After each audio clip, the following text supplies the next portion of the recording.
শাঁখ বাজেনি, উলু দেয়নি কেউ, খুশির জোয়ারে ভেসে যায়নি বাড়ি ঘর উঠোন। এক মেয়ের জন্ম হয়েছিল, মেয়ের। কন্যাবতী মাতার কোনো গর্ব নেই, অহংকার নেই। যেন রেজাল্টটা ভালো, তবে ততটা মুখ করে বলার মতো নয়। ছেলে জন্মালে যেটা হতে পারত অনায়াসেই। তাই শাঁখ বাজেনি, উলু দেয়নি কেউ, আহ্লাদে আটখানাও হয়ে পড়েনি কোনো নিকটজন। এক মেয়ের জন্ম হয়েছিল, মেয়ের। মেয়ে মানে দুশ্চিন্তার বোঝা, বাবার কপালে ভাঁজ, মায়ের চোখে সদা সর্বদা আতঙ্ক, পড়শির কুনজর, বন্ধু বান্ধবের মাঝখানে নানা দোলাচল। মেয়ে মানে খরচ, কেবল খরচ, আয় নেই। তাই যখন এক মেয়ের জন্ম হলো, হইচই হলো না একটু।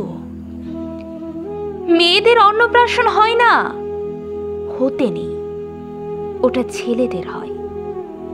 ছেলেরা মামার কোলে বসে পঞ্চব্যঞ্জন সামনে রেখে শুরু করে পৃথিবীর প্রাচীনতম যজ্ঞ, আহার।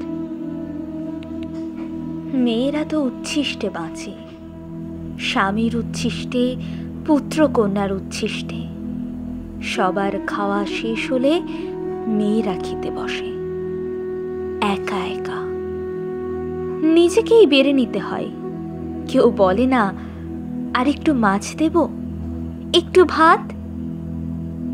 না, মেয়েদের পায়ে পায়ে খরচ। বিয়ে দাও, খরচ। বিয়ে হলে সন্তান আসবে, খরচ।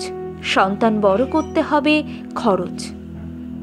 তাই মেয়েরা যখন জন্মায়, তখন উল্লাস নয়, আনন্দ নয়, শঙ্খধ্বনি নয়, উলু নয়, নীরবতা, গভীর নীরবতা। মেয়েরা নিরাপত্তাহীন, তাদের নিরাপত্তা দিতে হয়। মেয়েরা বিপদপ্রবণ, তাদের সামলাতে হয়। মেয়েরা ঘাবড়ে যায়, কেঁদে ফেলে, ঝগড়া করে, ঈর্ষা করে। তাই মেয়েদের শাসন করতে হয়, বেঁধে ফেলতে হয় নানা নিয়মে, নানা অজুহাতে, নানা অকারণ শৃঙ্খলে। তবু সেই মেয়েরাই গর্ভে ধারণ করে পুরুষ প্রাণ। অমন যে পুরুষোত্তম শ্রীকৃষ্ণ, তারও গর্ভধারিণী আর পালনকারিণী দুজন মানুষই মেয়ে। বিদ্যাসাগর থেকে রবি ঠাকুর, লেনিন থেকে ফিদেল কাস্ত্রো, কেউই আকাশ থেকে নেমে আসতে পারেনি।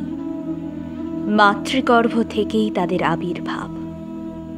তবু মেয়েরা জন্মালে পরিবারে আনন্দ জাগে না, বাবার কপালে ভাঁজ বাড়ে, বাড়তে থাকে। মায়ের বুক কাঁপে, কাঁপতে থাকে। মেয়েরা যখন জন্মায়, শাঁখ বাজে না, উলুধ্বনি জাগে না, সরগরম হয়ে ওঠে না কোনো ঠিকানায়।